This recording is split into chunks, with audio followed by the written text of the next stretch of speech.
안녕하세요 여러분, 반갑습니다. 돈셰프로 인사드리겠습니다. 여러분들 아실지 모르겠지만 요즘에 서울시에서 지원하고 있는 영테크 사업이라는 게 있습니다. 청년층을 대상으로 해서 재무 상담을 진행을 해드리고 있는데요. 오늘은 그 청년분들 이제 상담을 진행하면서 많이 받았던 질문을까지 추려가지고 궁금하신 내용으로 돈셰프를 꾸려봤습니다. 오늘 저 유호실 전문가와 함께 할 거고요. 저랑 같이 또 진행을 해주실 우리 전문가님 소개해드리겠습니다. 안녕하세요. 현재 서울 영테크에서 재무상담사로 활동하고 있는 박지연 전문가입니다. 반갑습니다. 전문가님 상담 많이 해보셨죠? 한 200회 정도 한 것 같습니다. 현재까지. 그러니까요. 엄청 인기가 막 폭발이에요. 그렇죠? 이 사업이. 네, 점점 입소문이 나서요. 신청자분들이 밀려오고 있어요. 먼저 우리 청년분들이 그럼 제일 궁금해 하시는 게 대출은 받아야 되는데 얼마 정도 받아야 되느냐, 저축을 얼마 정도 해야 되느냐, 뭐 연금은 가입해야 되는지, 네. 보험은 어떻게 해야 되는지 많이들 궁금해 하시잖아요. 근데 제가 생각할 때 가이드가 제일 중요할 것 같거든요. 네, 그래서 맞아요. 그럼 가이드를 좀 한번 안내해 주시면 좋을 것 같습니다. 아무래도 가장 이제 내가 잘 하고 있는지 또는 남들은 어떻게 하고 있는지에 대한 질문을 많이 하세요. 그래서 저축을 이만큼 하는 게 맞나요? 이런 질문 많이 하시는데요. 저희가 이제 상담 후에 나가는 보고서에도 있는 내용인데 이제 가계 재무 비율이라고 해서 이제 저축에 관련해서는 이제 월 소득에서 월 저축액이 차지하는 비중이 몇 %인가 현재 저축량을 확인을 하는데 가계의 이제 재무 성장성 면에서도 되게 중요한 지표입니다. 그래서 만약에 이제 20대라고 하면 이제 월 소득의 50% 이상은 그래서 저축이나 투자로 이제 매월 꾸준히 하는 양이 50% 이상을 권장을 하고 있고요. 30대의 경우에는 이제 30% 이상을 권장을 하지만 신청자분들이 만 19세부터 만 39세까지 신청이 가능하시다 보니 30대 중에는 기혼자분들도 있고 미혼자분들도 있으세요. 그래서 이제 상담을 도와드릴 때는 기혼인 경우에는 아무래도 이제 부양하는 가족분들이 계시니까 30% 이상 하는 걸 권장을 드리고요. 만약에 이제 부양하는 가족이 없는 미혼인 30대의 경우는 20대 권장 비율과 동일하게 50% 이상을 저축하시도록 안내드리고 있습니다. 근데 그렇게 저축하시는 분들이 많이 있으신가요? 반반인 것 같아요. 그렇게 이 권장 비율대로 20대 분들 중에서도 절반은 한 50% 이상을 하시고 절반은 그걸 못 하시는 분들이 계시는데 그러니까 못 하시는 이유가 내가 뭐 많이 써서라기보다는 이제 서울에 연고가 없어서 혼자 독립해서 서울에 올라와서 사시는 분들이 상당히 많으시거든요. 그러면 기본적으로 나가는 월세며 기본 생활비, 뭐 장 보는 비용 이게 이미 고정 지출에 포함이 되다 보니까 저축률을 많이 못 끌어올리는 것도 요인이 되는 것 같아요. 일단 뭐 내가 이게 답이 있는 건 아니다 보니까 내 상황에 맞게 뭐 너무 내가 과소비하고 있는 건 아니지 뭐 이런 걸 평가를 할 때 좀 저축량을 이 정도는 해야 되는구나 좀 그런 객관적인 지표로 이해해 주시면 좋을 것 같습니다. 네, 그래도 그렇게 정해주면 그래도 잘 하시잖아요, 우리 청년분들이. 그렇죠. 이거를 좀 동기부여해서 네. 50%까지 끌어올려 보자. 그죠. 서로 남들 이만큼 거죠. 하는데 나도 할 그죠. 수 있다. 이런 네, 거 같습니다. 맞습니다. 또 뭐 지표 또 볼 수 있을까요? 요즘에 투자를 워낙 많이 하시잖아요. 그렇죠. 그러니까 나도 투자를 하고 싶은데 대략 내 소득에서 어느 정도 비중으로 금융투자 상품에 투자를 하는 게 적합한지도 이제 저축에 대한 질문과 같이 여쭤보시는 내용인데요.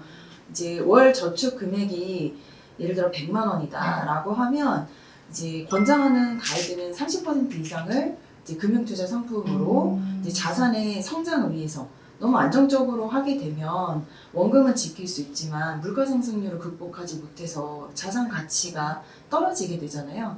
그런 부분을 염려해서 이제 뭐 펀드나 주식과 같은 이제 확정 금융 상품이 아닌 금융투자 상품으로 투자하는 거를 말을 하는데 이제 100만 원을 한다고 치면 그래도 20대는 50% 이상은 해라.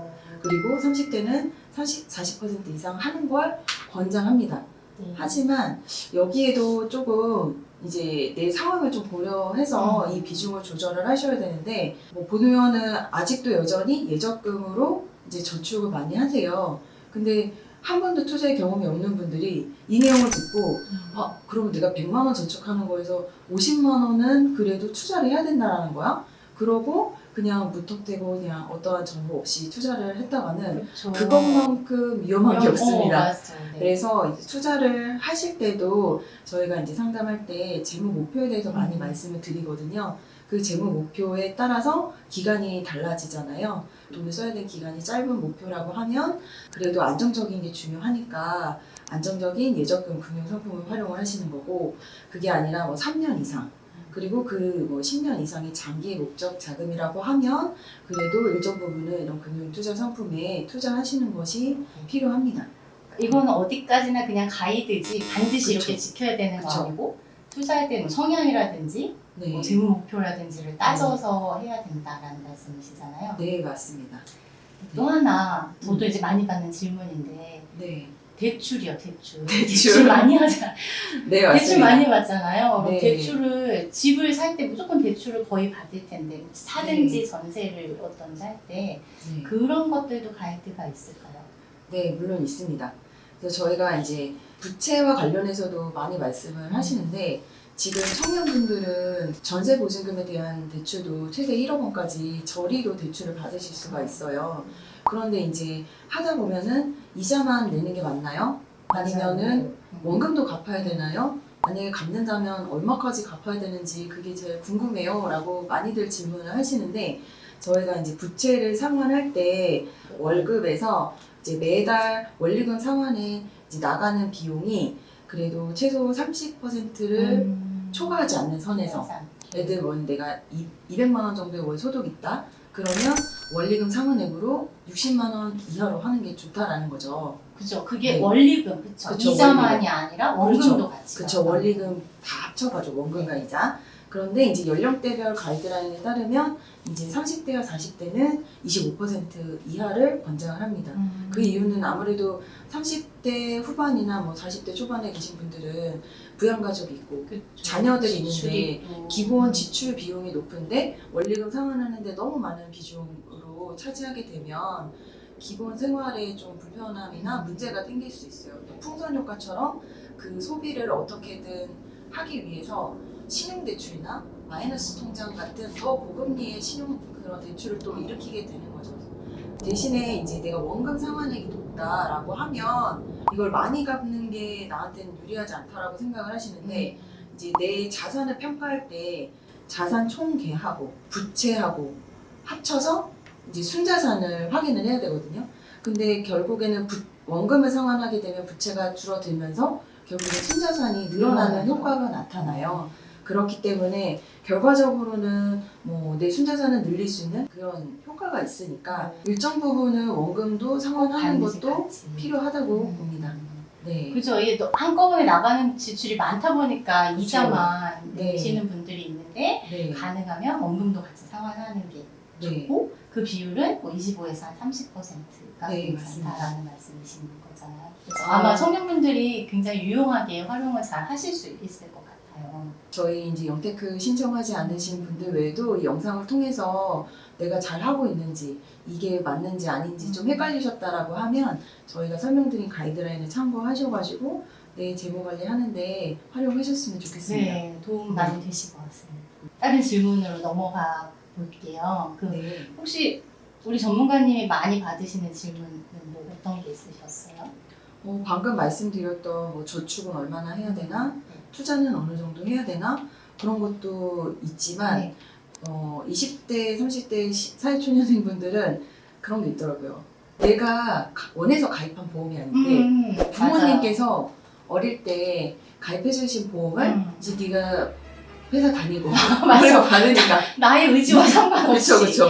네가 내거라 해가지고 네. 물려받으시는 거예요. 그렇죠. 그러니까 아무래도 이 보험이 정말 나한테 정말 좋은 내용이 있는 건지 아니면 이 정도 보험료를 내는 게 적절한지 이거에 대해서도 많이 물어보시거든요. 맞아요. 네. 내가 생전 보지도 못했던 보험인데 네, 갑자기 네. 어느 날 네, 몇만 원에서 10만 원 막 이상도 내기도 하잖아요. 네 맞습니다. 그러면 이제 부모님이 내주셨었기 때문에 네, 그렇다고 지금부터 갑자기 해지를 할 수도 없는 상황이고 그렇죠. 그래서 네. 그런 질문도 진짜 저도 많이 받는 것 같아요. 근데 네네. 이제 보험이라는 게 사실 우리 전문가님도 아직 젊으니까 병원 잘 안 가시죠? 그렇죠. 저 코로나 이 상황에서 병원에 네. 접종 맞으러 간 일 외에나 네. 한 번도 간 적이 없습니다. 그렇죠. 우리 청년분들은 다 그러실 것 같아요. 그러니까 특히나 내가 지금 보험 가지고 가야 되나 이런 생각도 굉장히 많이 드실 것 네, 같은데 맞습니다. 우선은 보험은 제가 생각할 때 재무설계에서 가장 기본이 되는 거라고 생각이 돼요. 지금 네. 조금 전에도 왜 목표별로 우리가 돈을 모아야 된다 말씀하셨는데 네. 그런데 내가 갑자기 아파가지고 어느 정도 소득이 잠깐 단절이 된다거나 아니면 큰 비용을 병원비로 써야 된다라고 할 때는 네. 내가 다른 것들로 모아놨던 자금을 써야 되는 경우들이 생기잖아요. 그래서 그런 거를 최소화시키기 위해서 우리가 보험이라는 장치를 통해서 위험을 좀 이전시키는 거라고 생각하시면 그래서 청년분들도 보험을 가지고는 있어야 되는데 너무 과하게 가지고 있으면 안 될 것 같고 적정 그 보험료 수준이 있잖아요. 네. 조금 전에 말씀해주신 그 재무 비율로 따져보면 이제 미혼인 경우에는 한 3에서 5% 정도가 적정하다라고 저희가 네. 보고 있잖아요. 뭐 200만 원 수입이다라고 하면 청년분들 같은 경우에는 적어도 10만 원 이상 넘어가지 않게끔 보험을 준비를 하시는 게 좋겠고 근데 보험은 보험료만 중요한 건 아니잖아요. 그렇죠? 그 안에 보장 내용이 중요한 거여서 그래서 이제 화면에 보시면은 아시겠지만 우선 보험을 가입을 할 때는 몇 가지 확인해야 되는 사항들이 있을 것 같아요. 우선 지금 말씀드린 것처럼 보험료가 중요할 것 같고요. 그리고 이제 보장 기간 내가 20년만 보장을 받을지 80세까지 보장을 받을지 100세까지 보장을 받을지 이런 거 좀 중요하게 생각하셔야 되는데 요즘에 다들 90세 이상 막 사시잖아요. 우리 청년분들도 참 내가 원하지 않지만 나는 오래 살 수밖에 없을 것 같아요. 네. 근데 보험이 내가 살아있는 동안에 끝나버리면 되게 위험할 수 있을 것 같거든요. 그래서 보장 기간은 가능하면 좀 길게 가지고 가시면 좋을 것 같아요. 우선은 이제 보험료랑 보장 기간이 그렇고 보장 내용도 살펴봐야 되는데 보장 내용은 사실은 너무 많아서 제가 생각할 때 청년분들은 아주 많은 보험을 가입하실 필요는 없고 전 국민이 거의 가입하고 있는 실손보험 있잖아요. 네. 그래서 그 실손보험하고 큰 돈이 들어가는 병원비를 해결할 수 있는 보험이 제가 생각할 때는 암 아니면 뭐 뇌질환, 심장질환 이 정도를 보장해 줄 수 있는 진단비 보험이면 좋을 것 같거든요. 근데 이제 제가 이렇게 말씀을 드리는 이유는 실손보험 같은 경우는 사실은 뭐 아프거나 다치거나 병원에 가면 치료비가 나오고 그 치료비를 뭐 어느 정도 내 자기 부담금을 제외한 나머지 부분을 보상을 해주는 보험이니까 굉장히 보장 범위가 넓다고 할 수 있잖아요. 그래서 그렇죠. 꼭 가지고 가셔야 되는데 이 보험이 너무나도 안타깝게 보험료가 매번 변동이 되는 갱신형 보험이다 보니까 나이가 많아지면 보험료가 얼만큼 올라갈지 몰라서 사실은 실손보험만 가지고 가기에는 조금 또 부족한 부분이 있어요. 그래서 알아보셔야 되는 게 이제 3대 질병 진단기인데 왜 제가 3대 질병을 얘기하냐면 지금 말씀드렸던 암이라든지 뇌질환, 심장질환이 우리나라에서 발병률이 50% 이상이래요. 전체 질병, 엄청 많은 질병이 있는데 그 세 가지 질병에 걸릴 확률이 그만큼 높으니까 둘 중에 한 명은 그 세 가지 질병에 하나는 걸린다는 거잖아요. 그렇죠. 네, 그래서 보장을 해줄 수 있는 보험을 준비하셔야 되는데 그 해당 질병으로 진단만 받으면 보험금이 나오는 보험이 있어요. 그거를 진단비 보험이라고 하는데 네. 그 세 가지 질병에 대한 진단비 보험을 가지고 가시면 좋을 것 같고요. 우선은 이제 뭐 다 아주 너무 디테일하게 들어가서 설명을 드리면 너무 지루하시잖아요. 그래서 우리 청년분들이 부모님께 물려받은 보험이 있다. 그럼 보시고 거기에 실손의료비가 있다. 그러면은 유지하시면 될 것 같고요. 네. 3대 질병 진단비 보험이 있다. 그럼 그것도 유지하시면 될 것 같아요. 그런데 그 이외에 뭐 여러 가지 다른 뭐 수술비라든지 뭐 그런 것들이 있으면 우선은 보험료 수준을 진짜 좀 고려하셔서 걔네들은 조금 한번 정리를 하셔도 될 것 같아요. 그래서 만약에 물려받은 보험이 너무 보험료가 세다라고 하면 지금 말씀드렸던 것들 위주로 정리를 하시면 좋을 것 같고 보험이 또 하나도 없는데 준비를 해야 되나요? 라는 질문도 많이 받기는 하거든요. 그렇죠. 그럴 때는 지금 말씀드린 이 두 가지 정도만 세팅을 하셔서 구성을 하셔도 좋을 것 같아요. 그리고 제가 말씀 하나 안 드린 게 있는데 갱신형 보험이 있어요. 그 부모님들이 가입한 보험 중에 특히 많은 것 같아요. 그 갱신형 보험은 어떤 거냐면 이제 3년, 뭐 5년 이렇게 갱신형이라고 되어 있으면 3년마다 아니면 혹은 5년마다 새로운 보험을 다시 든다라고 생각을 하시면 되거든요. 그러면 지금은 뭐 10,000원짜리 보험이 3년 있다가 얘가 12,000원, 15,000원 이렇게 보험료가 인상이 되기도 하면서요. 더 큰 문제는 이 보험을 유지하는 기간 동안에 보험료를 계속 내야 되는 거예요. 그렇죠. 우리 청년이 지금 30세라고 가정을 해볼게요. 그리고 이 보험이 100세까지 보장이 되는 보험인데 3년 갱신형이다라고 하면 앞으로 70년 동안은 3년마다 보험료가 20% 이상은. 올라가는 네. 보험료를 100세까지 70년 동안 내셔야 되는 거라서 특히 갱신형 보험을 가지고 계시면 그런 부분들은 좀 정리를 하셔야 될 것 같아요. 가입하셔야 되는 보험, 준비하셔야 되는 보험 2가지랑 피해야 되는 보험, 갱신형 보험 요 정도로만 좀 정리를 해드리고 있습니다. 보험이라는 게 사실은 저 정도 돼야 이제 좀 보험 많이 필요하겠다라는 생각이 들지 우리 청년분들은 아직은 네. 그렇진 않잖아요. 근데 네. 보험은 이왕이면 최소한의 비용을 들여가지고 보장을 받으면 좋아서 그래서 그렇죠. 조금이라도 젊을 때 우선 가입을 해놓으시라고 말씀을 드리고 있습니다. 너무 유익합니다. 네. 우리 서로 너무 잘해서 네.